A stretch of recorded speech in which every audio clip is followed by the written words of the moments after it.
Decíamos que estábamos frente a una ley divisoria de aguas.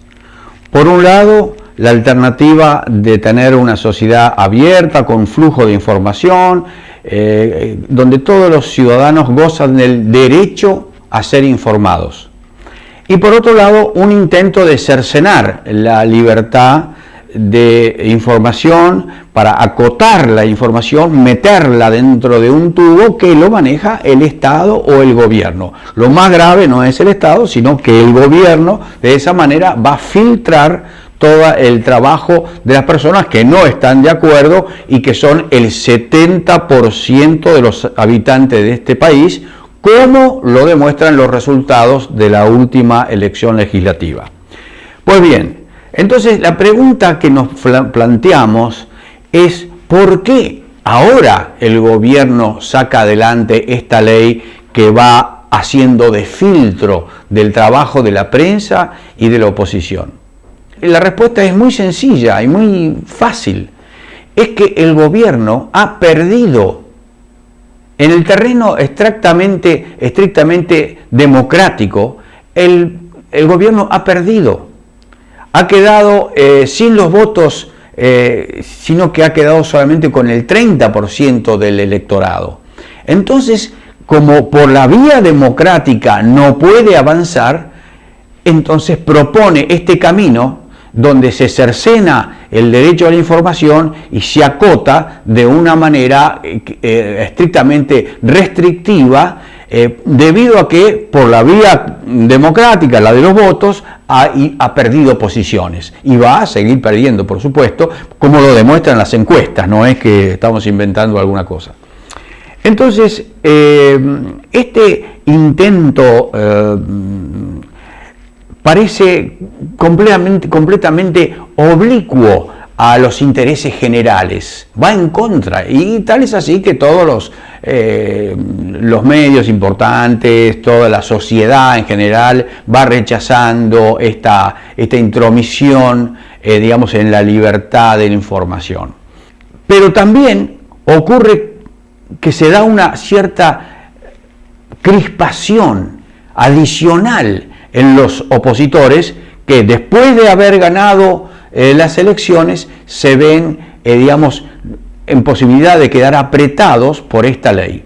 Esa crispación adicional va actuando de forma de unir a las fuerzas opositoras. En estos días tenemos una suerte de unión adicional porque se ven agredidos. Y esta unión adicional va determinando una especie de polarización en nuestro universo político.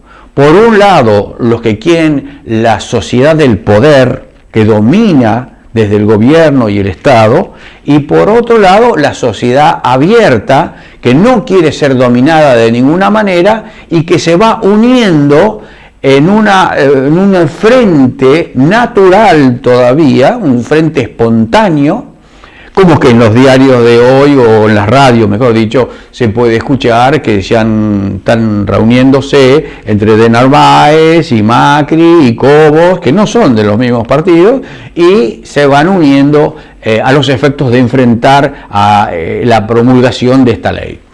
Entonces, poco a poco la sociedad se va polarizando en contra de lo que fuerza el gobierno, que es apoderarse, porque por los votos no pudo quedarse con el mando completo. Y entonces esa polarización va en contra del propio actor, que es el gobierno. Dicho de otra manera, esto es lo que podemos llamar como efecto boomerang. El Estado arremete, la oposición se une para enfrentarlo y el resultado final entonces es contrario al gobierno. Es como tirar un boomerang que, como todos sabemos, vuelve y le pega al que lo ha tirado. Bien, el gobierno entonces poco a poco con este tipo de acciones se va aislando y va produciendo un efecto catastrófico sobre sus propios aliados. Veamos lo que le pasa a lo que podríamos llamar la izquierda racional. La izquierda, por ejemplo, que propone Pino Solanas. ¿Qué ocurre? Esa izquierda no quiere ser partícipe de un acto que en nombre de la democracia va a romper la democracia real. En nombre de la democracia de medios va a destruir la libertad y la democracia en la información. Entonces les da vergüenza. Entonces, ¿qué pasa? Una parte de los aliados naturales, que es esa izquierda, se dividen en dos. Y lo mismo pasa con lo que se llama el peronismo felpudo. El peronismo felpudo es aquel que lo sigue con ojos cerrados al kirchnerismo. Y ahora se dan cuenta que este gobierno, con esta manera de imponerse de una manera brusca sobre todos los demás, los lleva a ser cada día más perdidosos, porque se va juntando toda la oposición. Entonces, este peronismo, que sabe que Kirchner no es peronista, sino un hombre con su propia versión, no peronista, los lleva directamente a la derrota y entonces se le empiezan a disparar, se les empiezan a ir por todos los costados. Es decir, que los que lo acompañan al kirchnerismo se le van dividiendo y se le van yendo.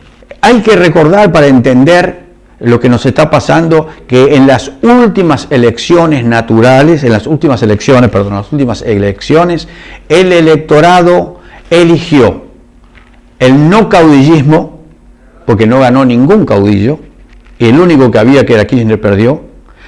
Ha elegido por el no partidismo con megapartidos, porque cada uno de los partidos salió con un pedazo del electorado, ninguno se apoderó, ninguno fue muy importante, y ha elegido que los independientes, las personas que no son de ningún partido político, decidan el resultado de la elección.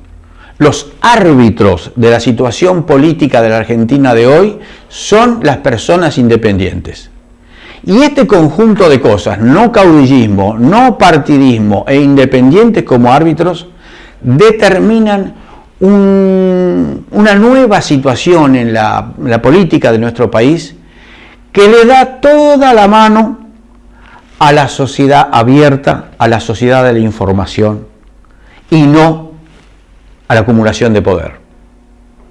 Es decir, que hay que mirar los resultados de estas últimas elecciones para comprender a dónde estamos parados los argentinos y hacia dónde vamos. Y donde no vamos es a la concentración de poder. Y por lo tanto, esta ley que está de ese lado termina siendo de una manera u otra perdidosa. Va a ser modificada, al Congreso le va a dar vergüenza votar una cosa forzada, apurada y sin más razones que la de anular la información y la oposición.